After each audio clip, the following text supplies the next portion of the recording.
Voilà, bienvenue encore à ceux qui nous ont rejoints entre-temps.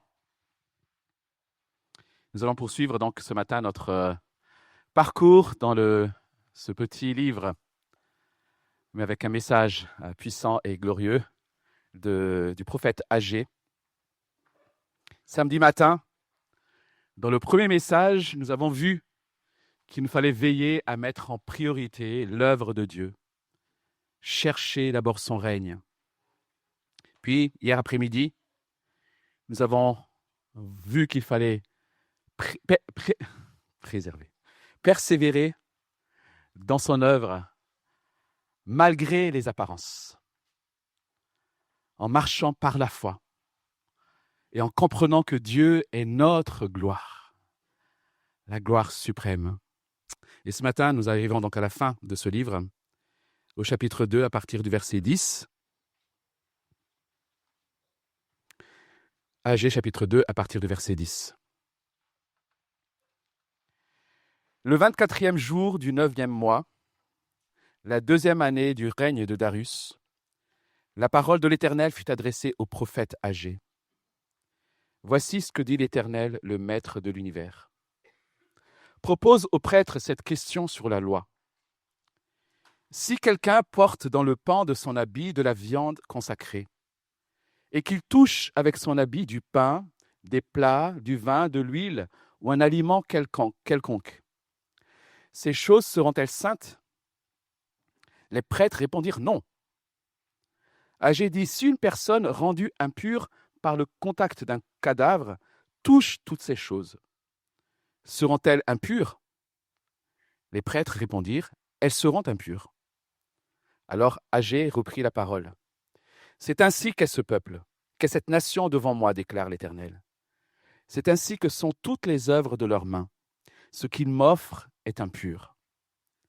Maintenant, réfléchissez donc attentivement à ce qui va se produire dès aujourd'hui, afin qu'on ne pose pierre sur pierre au temple, avant qu'on ne pose pierre sur pierre au temple de l'Éternel.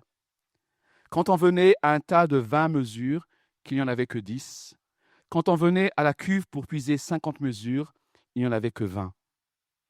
Je vous ai frappé par la rouille, par la nielle et par la grêle. J'ai frappé tout le travail de vos mains. Malgré cela, vous n'êtes pas revenus à moi, déclare l'Éternel. Réfléchissez attentivement à ce qui va se produire dès aujourd'hui, dès le 24e jour du 9e mois, dès le jour de la fondation du temple de l'Éternel. Réfléchissez-y attentivement. Y avait-il encore de la semence dans les greniers? Même la vigne, le figuier, le grenadier et l'olivier n'ont rien rapporté. Mais dès aujourd'hui, je bénirai. La parole de l'Éternel fut adressée une seconde fois à Agé, le 24e jour du mois. Dis à Zorobabel, le gouverneur de Juda, j'ébranlerai le ciel et la terre. Je renverserai le trône des royaumes. Je détruirai la force des royaumes des nations. Je renverserai les chars et ceux qui les montent. Les chevaux et leurs cavaliers seront abattus, chacun par l'épée de l'autre. Ce jour-là, déclare l'Éternel, le Maître de l'univers, je te prendrai, Zorobabel, fils de Shealtiel, mon serviteur, déclare l'Éternel, et je ferai de toi comme un sceau, car je t'ai choisi, déclare l'Éternel, le Maître de l'univers.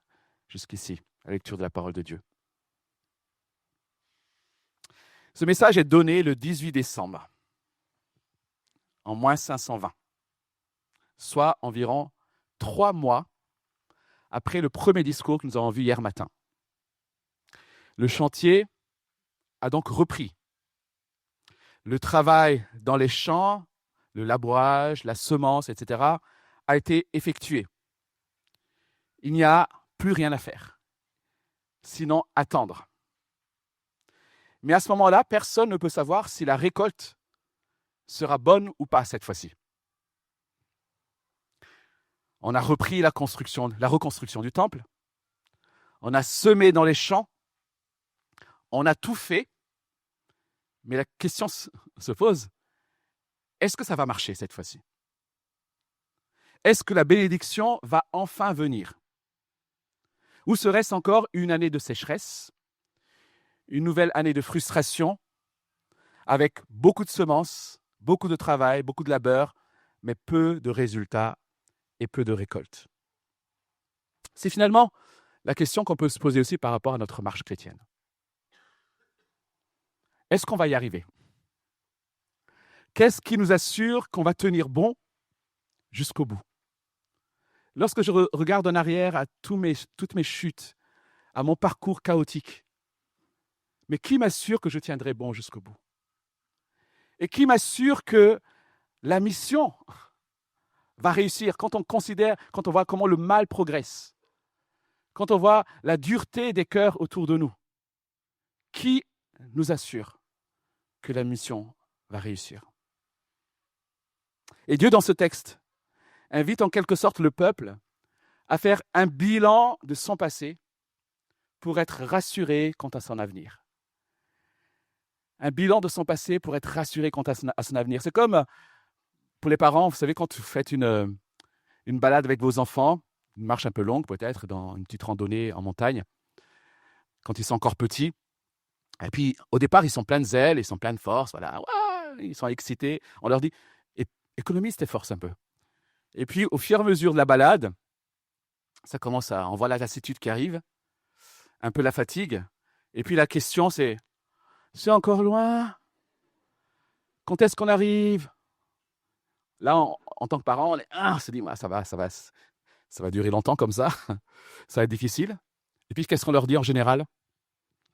On dit, regarde, c'est là. C'est bientôt là. On y est presque. Et puis en même temps, on regarde aussi, regarde tout ce que tu as déjà fait. Tu te rends compte? Waouh, t'es fort. Regarde tout ça. Tu vas y arriver.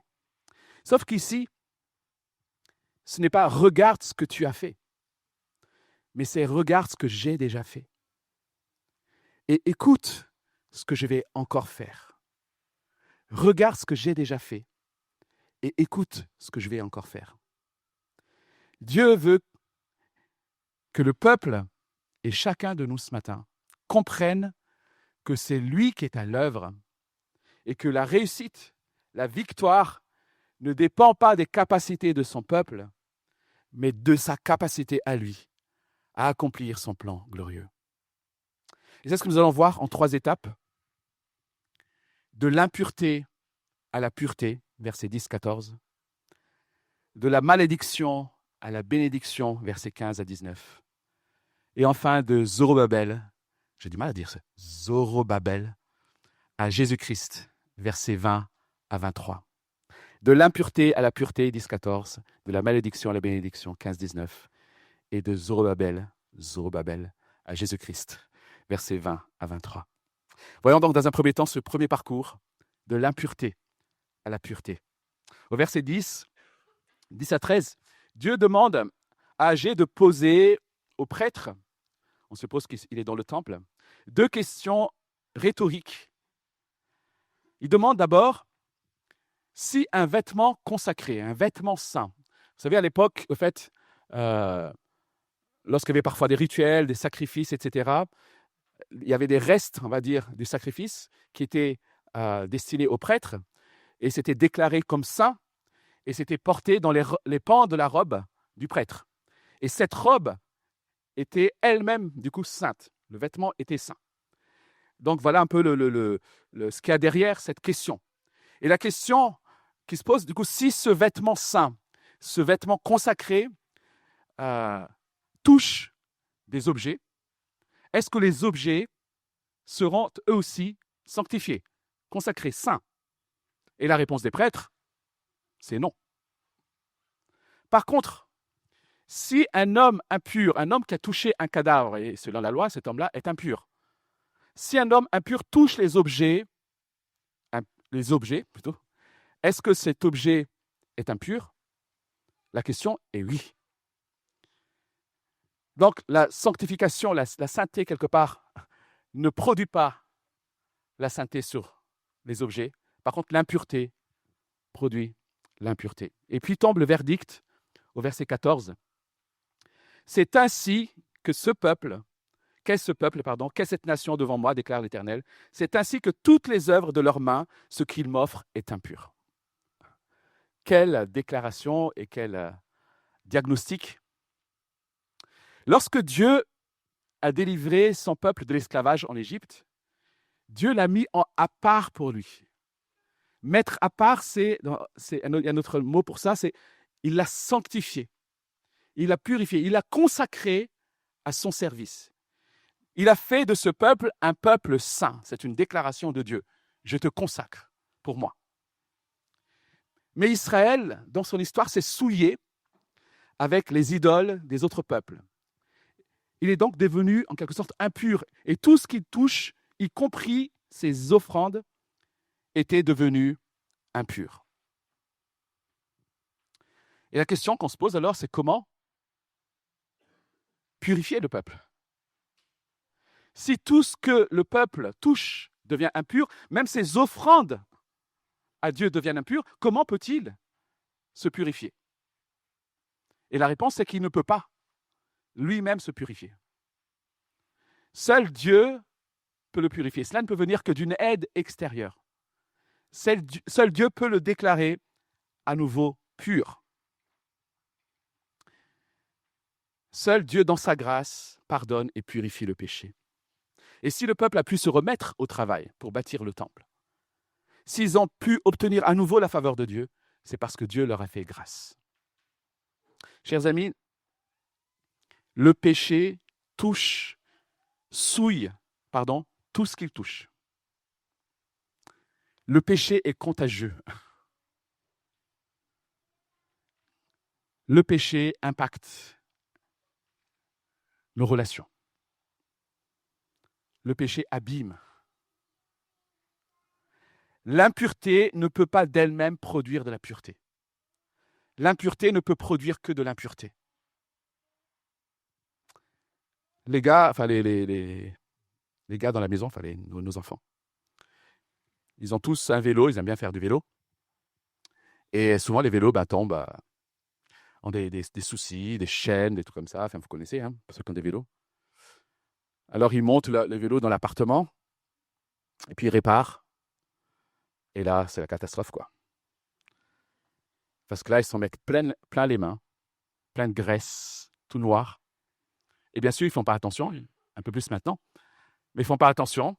Et bien sûr, ils vont toucher les objets à côté. L'impureté produit l'impureté. Ce n'est pas à coup d'efforts, de bonnes actions, qu'on peut devenir pur devant Dieu. Ça ne peut venir que de lui-même qui purifie. Et c'est ce que l'apôtre Paul dit à Tite, notamment dans Tite 2, verset 14, à propos de Jésus. Il s'est donné lui-même pour nous, afin de nous racheter de toute faute et de se faire un peuple qui lui appartienne, purifié et zélé pour de belles œuvres. Dieu nous a purifiés pour que nous puissions accomplir ses œuvres. Mais ce ne sont pas nos œuvres qui nous purifient et qui nous rendent acceptables devant Dieu. Voilà l'ordre. Si le peuple pense que Dieu va les bénir parce qu'ils vont commencer à construire le temple, ils se trompent.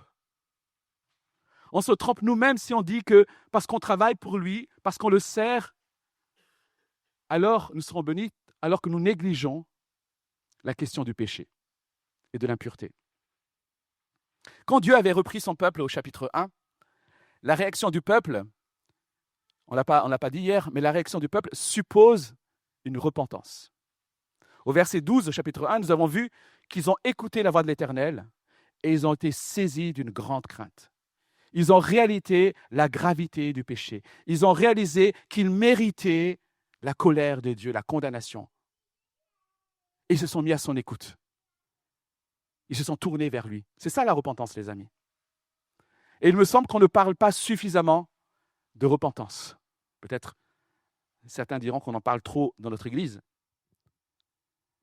Mais nous ne parlons pas suffisamment de repentance. Nous pensons souvent qu'après avoir péché, après la chute, après s'être éloigné de Dieu, il suffit de se remettre au travail, Il suffit de retourner à l'église, de reprendre ses engagements, et naturellement, Dieu nous pardonne. Non, il nous faut confesser nos péchés. Il nous faut reconnaître la gravité du péché. Il nous faut saisir à nouveau le pardon que Dieu a acquis à la croix. Et nous détourner de ce péché pour nous tourner à nouveau vers Christ et dépendre de lui. C'est ça la repentance. Ce n'est pas juste « Ah, j'ai fait mal, je vais maintenant essayer de faire du bien ». Non. Repens-toi. Ces paroles d'Agé nous rappellent que tu peux accomplir plein de projets dans ton église, être reconnu dans ton ministère, donner de ton temps, bref, faire de grandes choses pour Dieu. Mais si ton cœur n'est pas juste devant lui,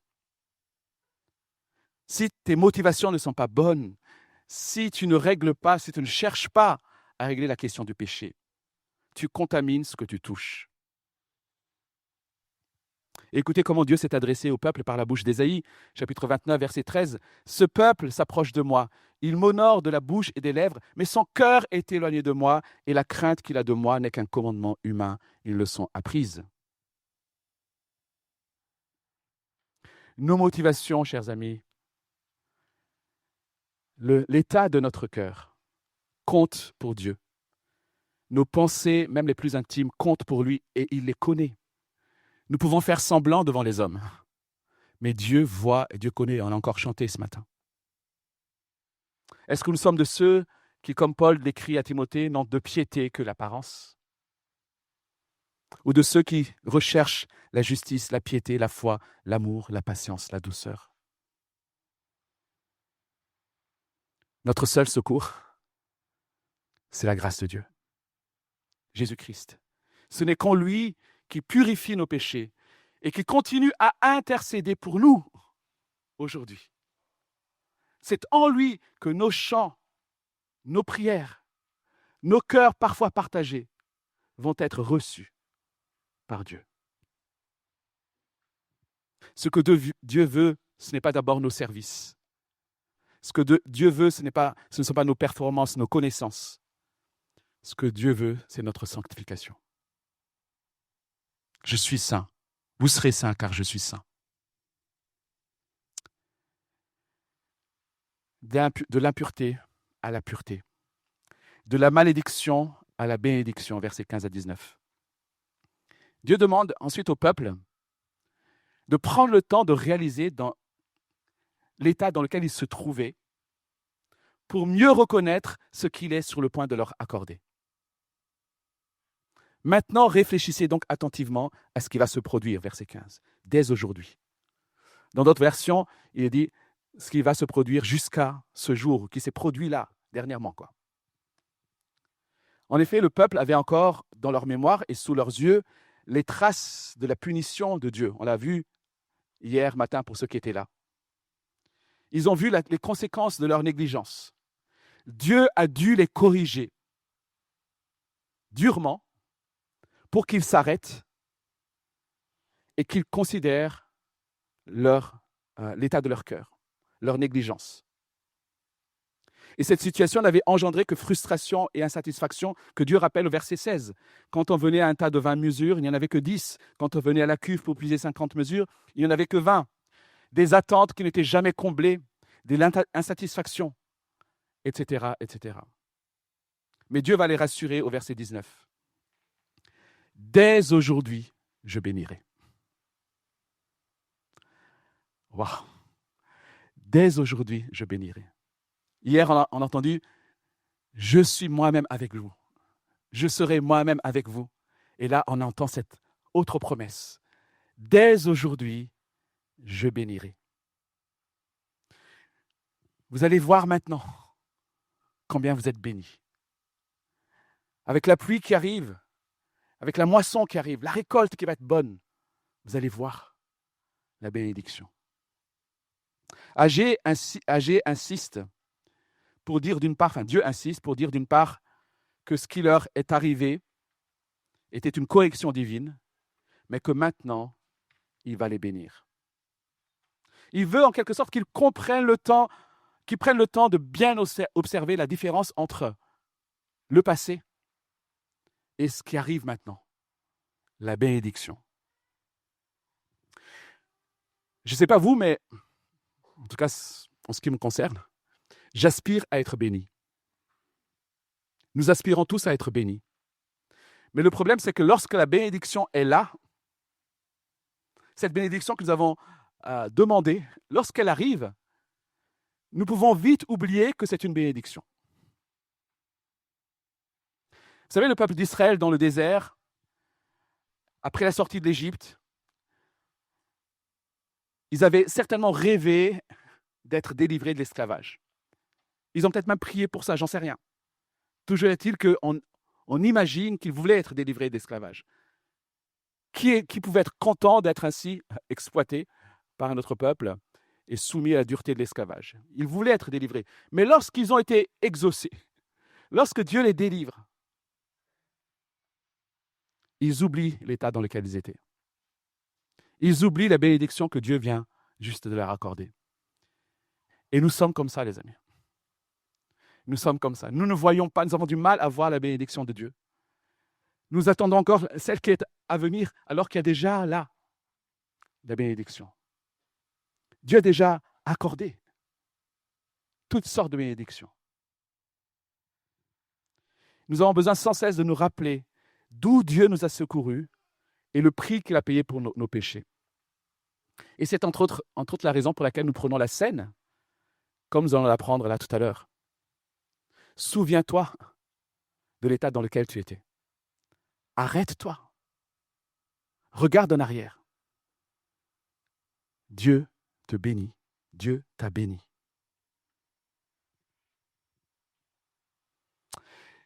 Et enfin, de Zorobabel à Jésus-Christ, versets 20 à 23.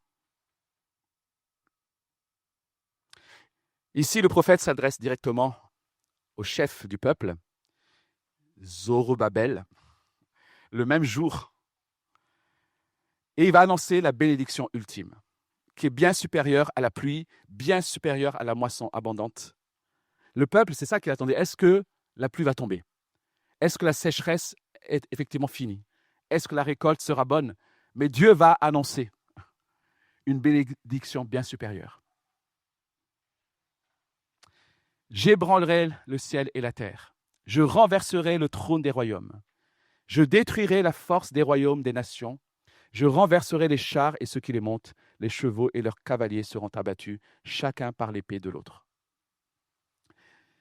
Zorobabel, en tant que chef du peuple, pouvait se sentir non seulement découragé, mais aussi accablé par le poids de sa responsabilité. On peut l'imaginer. Ça y est, il vient de traverser des choses difficiles. Comment ce peuple si petit, dans une petite région en ruine, dans un monde dominé par des puissantes nations, peut-il survivre? Imaginez un peu, mettez-vous à la place de Zorobabel. Vous avez conduit ce petit peuple de Babylone, vous êtes rentré. Franchement, comme on l'a vu hier, comme nous a rappelé Adrien, c'est pas top, quoi. Rien ne se passe vraiment comme on l'avait rêvé finalement. Ce temple ne ressemble pas beaucoup au temple de Salomon. En plus, il y a des hostilités tout autour. C'est ça notre avenir. Ça va être ça tout le long. Nous avons été déportés par les Babyloniens et maintenant nous sommes entourés de peuples hostiles. Comment tenir? Comment ce temple qu'on est en train de rebâtir peut-il rivaliser avec celui de Salomon? Et Dieu, par cette belle déclaration du verset 20 à 23, rappelle que c'est lui qui conduit l'histoire. Il est sur le trône de l'univers. L'histoire ne se déroule pas hors du contrôle de Dieu. Ce n'est pas comme si Dieu essayait désespérément de garder les rênes, essayait de corriger vite fait. Dieu contrôle l'histoire avec puissance, souveraineté. Rien ne lui échappe. Et ce qu'il dit s'accomplit. Notre Dieu souverain contrôle tous les événements de l'histoire, les amis, pour sa propre gloire et pour notre bien. On peut vite baisser les bras, être découragé face à l'ampleur, à l'enjeu de la mission que Dieu nous confie, dans un monde qui est en majorité, semble-t-il, qui dans sa majorité semble le rejeter. Qui est suffisant pour ces choses? Chers amis, la capacité de Dieu à accomplir son plan souverain, je martèle ça, je pense que c'est bien qu'on se le dise à chaque fois. La capacité de Dieu à accomplir son plan souverain, la capacité de Dieu à atteindre son but ultime, ne repose pas sur les ressources de son peuple, mais sur son pouvoir et sa puissance, sur sa souveraineté, sur son règne. Et c'est une bonne nouvelle.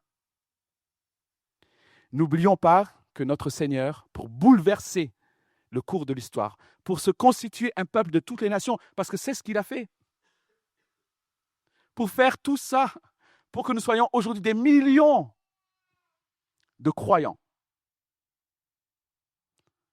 Jésus a choisi 12 disciples qui étaient un peu branquignoles. Ce n'étaient pas les champions du monde. Voilà comment Dieu a agi. Il a bouleversé l'histoire, les amis. Il a bouleversé l'histoire en étant pendu sur le bois comme un criminel. Des choses que le monde considère comme étant faibles, honteuses. Des petits disciples au fin fond de la Judée. Dieu utilise tout ça pour bouleverser l'histoire de l'univers.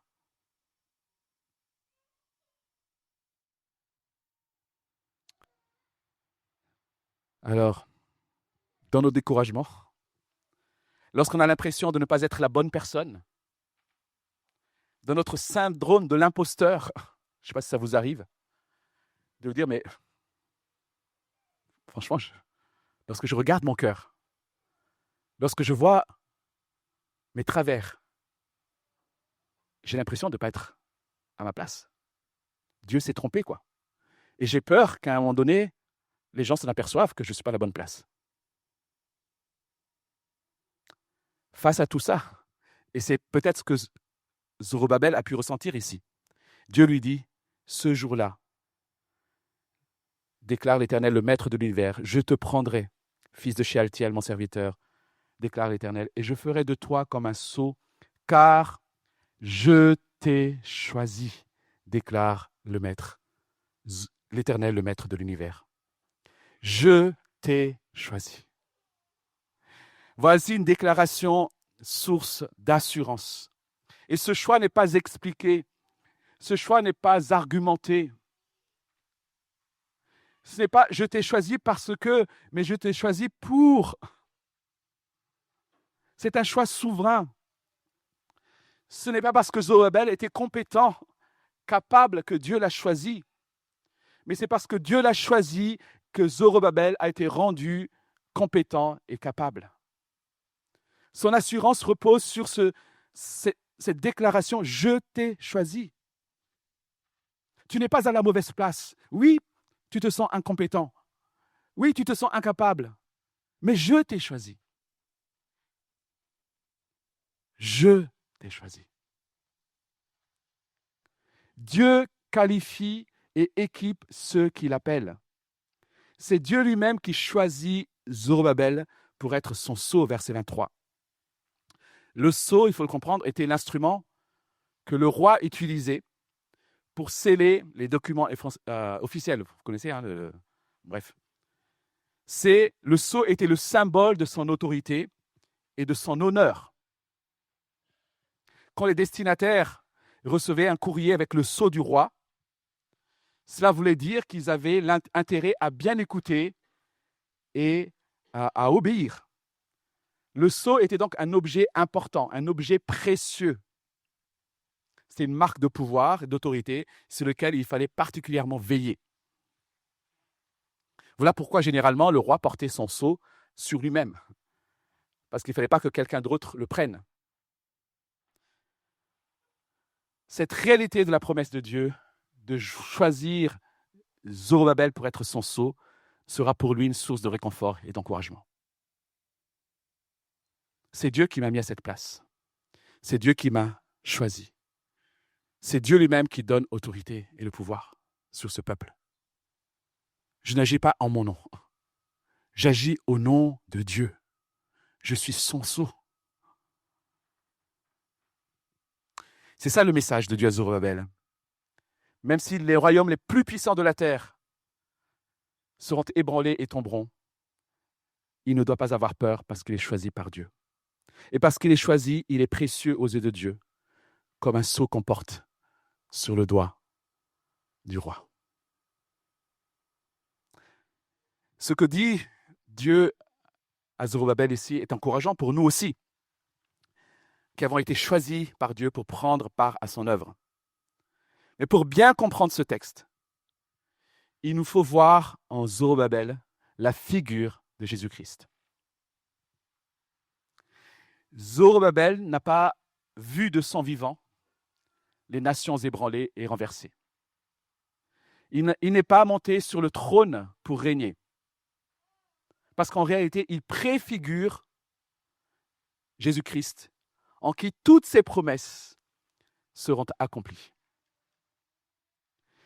C'est Zorobabel qui a conduit Israël hors de l'exil à Babylone pour le ramener à la terre promise. C'est Christ qui nous délivre des liens du péché, de l'exil du péché, et qui nous conduit vers notre patrie céleste. Zorobabel,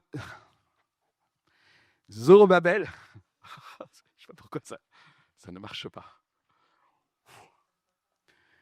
Zorobabel a construit le temple de Dieu, et c'est Christ qui construit le temple ultime, le temple spirituel, l'Église étant lui-même le temple. Nous sommes approuvés par Dieu et nous pouvons le représenter. Nous sommes ses ambassadeurs parce que nous sommes scellés par Christ qui est son sceau, son serviteur. C'est comme si en Christ, Dieu nous marque de son sceau. Vous êtes à moi, je vous ai choisi. Au verset 23, Dieu appelle Zorobabel son serviteur. Et c'est un titre qu'il a utilisé pour les rois, notamment pour David, et surtout pour le Messie, qui est Jésus-Christ. Au verset 6, lors du deuxième discours qu'on a entendu hier, Dieu avait déjà promis qu'il ferait trembler le ciel et la terre, les nations, en précisant que cela arriverait dans peu de temps. Et ce n'est pas une expression juste pour faire patienter. Cela arriverait dans peu de temps. En effet, c'est en lui, en Jésus-Christ, que Dieu nous purifie et nous met à part pour Dieu, pour lui. C'est à lui que tout pouvoir a été donné sur la terre comme au ciel.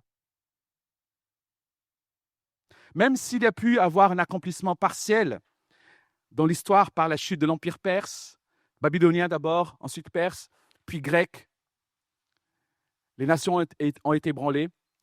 Ultimement, ce sera par la mort et la résurrection de Jésus-Christ que cette promesse s'accomplit. Par sa mort et sa résurrection, Jésus-Christ a renversé le cours de l'histoire. Jésus a ébranlé l'univers. Il a vaincu la mort. Il est ressuscité. Il a été élevé pour être Seigneur, roi des rois, afin que tout genou fléchisse devant lui. Dieu a fait trembler le ciel et la terre. Il a fait trembler les nations en donnant à Jésus son Fils. Dieu fait homme tout pouvoir, les amis, dans le ciel et sur la terre, et en nous envoyant faire des nations des disciples. Certes, quand Dieu dit dans peu de temps, ce n'est pas forcément l'idée que nous en faisons aujourd'hui. Mais ce qui est certain, c'est que ce que Dieu dit s'accomplira parce que Christ est mort et qu'il est ressuscité et qu'il règne aujourd'hui. Le temps de Dieu n'est pas notre temps. Nous pouvons être certains que ses promesses s'accompliront, même si nous ne savons pas quand cela se passera. Dans peu de temps, Jésus apparaîtra.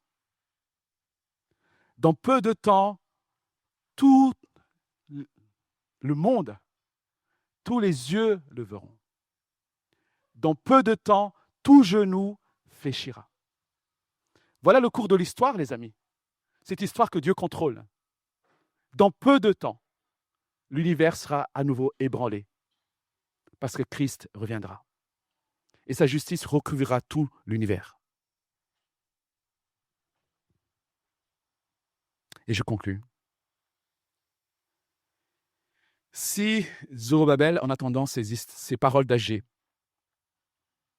avait espéré que Dieu accomplirait son plan de 100 vivants, alors il serait mort, déçu, frustré. Il a fallu certainement qu'il reçoive les paroles de Dieu et qu'il fasse confiance à son timing parfait, qu'il exerce sa foi. Il n'a pas vu de son vivant ce que Dieu a promis ici. Mais ça ne fait pas de Dieu un menteur. Il a fallu pendant ce temps-là qu'il continue à persévérer dans sa tâche de gouverneur pour laquelle Dieu l'avait appelé. Ce dernier message d'Agé, chers amis, nous apprend à ne pas avoir peur des circonstances, à ne pas avoir peur de ce monde et des ennemis puissants de l'Évangile. Ce dernier message nous apprend que nos découragements personnels ne doivent pas être des excuses, des bonnes raisons pour négliger ce que Dieu nous appelle à faire. Ce que Dieu a dit à son peuple lors du deuxième message de hier après-midi, fortifie-toi et mets-toi à l'œuvre, travaille, c'est le message pour nous aujourd'hui, ce matin. Et c'est ce que nous voulons retenir de ce week-end, les amis. Fortifie-toi. Mets-toi à l'œuvre. Dieu nous donne ce privilège de prendre part à son plan, d'amener toute langue, tout peuple, toute nation à la gloire de Dieu. Alors fortifie-toi avec cette assurance que Dieu est avec toi, que Dieu est avec nous, avec cette assurance que Dieu nous bénira, avec cette assurance que Dieu est victorieux, qu'il règne, qu'il est glorieux, avec cette assurance d'être du bon côté de l'histoire. Dieu est avec nous. Alors nous avons fait ce parcours dans Agé, en ce début d'année, pour être encouragés dans notre marche en tant qu'Église. On l'a entendu hier dans les discussions, etc. Ce n'est pas toujours évident de savoir, OK, maintenant concrètement, qu'est-ce que ça veut dire pour moi? Mais nous sommes appelés à marcher chaque jour, fidèlement, dans la foi, un pas après l'autre. Ne commencez pas à vous projeter, oui, mais ça veut dire quoi pour... Sois fidèle aujourd'hui. Marche dans la foi. Et jouis dès maintenant. Plutôt que de te soucier de comment, jouis maintenant de la réalité de la présence de Dieu. Réjouis-toi en lui, là, maintenant. Réjouis-toi en espérance. La fin de l'histoire est déjà connue et certaine. Marchons d'un même pas, les amis.